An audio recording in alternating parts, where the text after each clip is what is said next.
Buenas noches con todos, estimados estudiantes. Espero que se encuentren muy bien. Voy a pasar a compartir la pantalla con los recursos que tenemos planificados para esta semana. ¿Ok? Sí. Vamos a ver acerca del texto expositivo, ¿sí? Un tema dentro del eje de comunicación oral.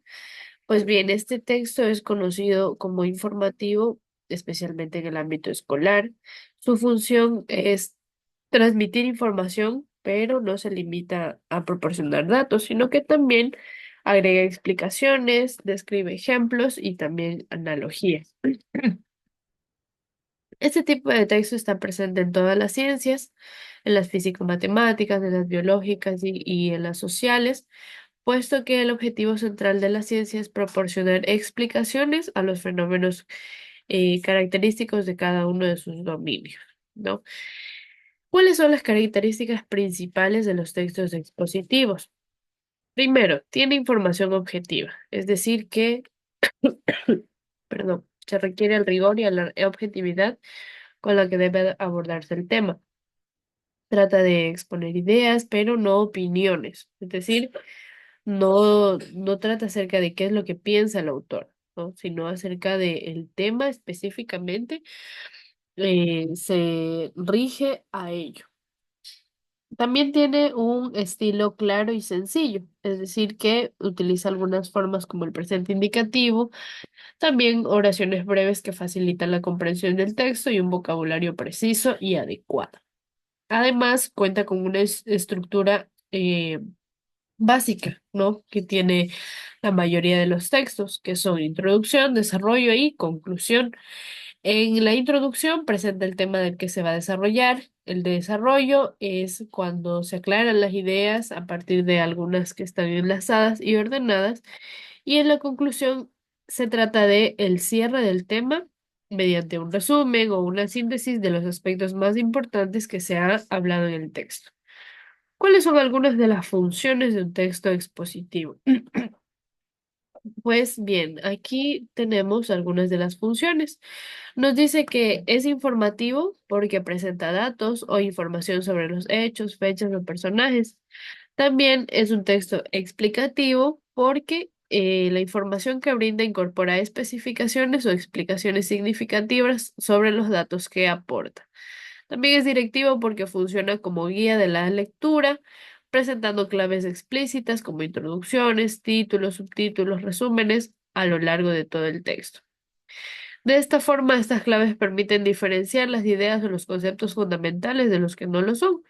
Entonces, estas son algunas de las funciones del texto expositivo. Ahora, ¿cómo se organiza la información en un texto expositivo? Esta puede presentarse de diferentes maneras, ¿no? Entonces, vamos a ver algunas formas de organización discursiva. Por ejemplo, se pueden organizar mediante la descripción, es decir, agrupar las ideas por mera asociación. También por seriación, es decir, presentar los componentes organizativos con un determinado orden o gradación, ¿no? O una serie. La causalidad, donde se exponen las razones o fundamentos por los cuales se produce la sucesión de ideas. El problema o solución, que es donde se presenta primero una incógnita y luego datos pertinentes y finalmente brinda posibles soluciones.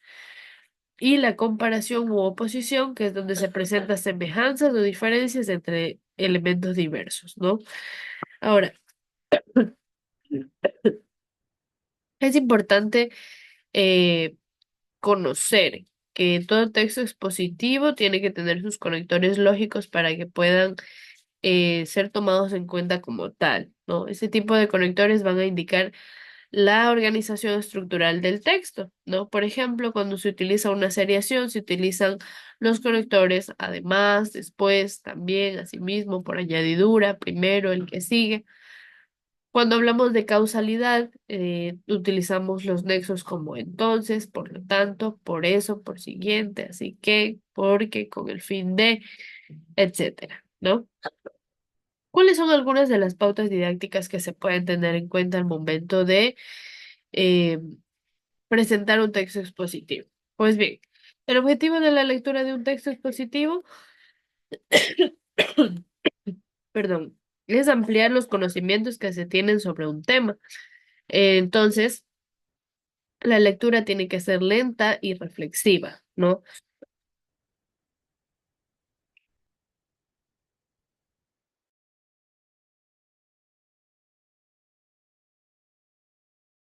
Es importante seguir los siguientes pasos, ¿no? Leer con detenimiento cada párrafo, reconocer las ideas principales de cada párrafo. Esto puede hacerse mediante la técnica de señalar el texto, en el texto las acotaciones marginales y pueden sintetizarse las ideas de cada párrafo. Eso se pueden hacer anotaciones, ¿no? Conectar las ideas entre sí, de este modo se permite la progresión temática, organizar jerárquicamente las ideas y reconocer la trama que conecta las ideas principales entre sí.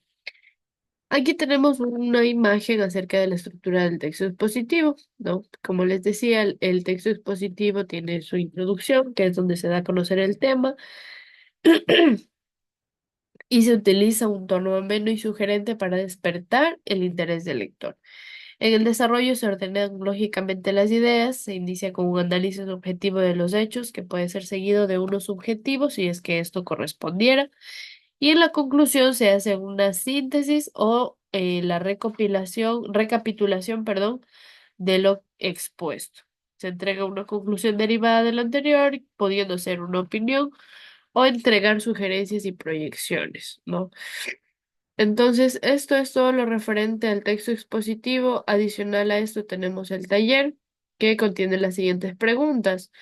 ¿Qué es un texto expositivo? ¿Cuáles son las características del texto expositivo?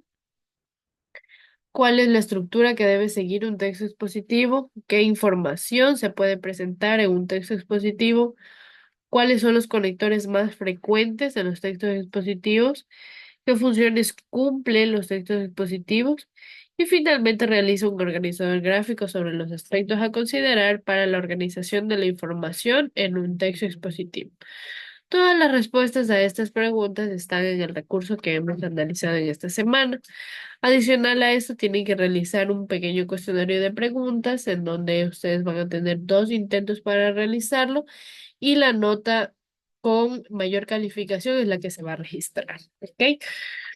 Adicional a esto, es importante indicarles que el día de mañana se activan las evaluaciones correspondientes al horario 1 para que ustedes puedan rendirla. Es decir, que la evaluación de lengua y literatura la tienen para el día de mañana.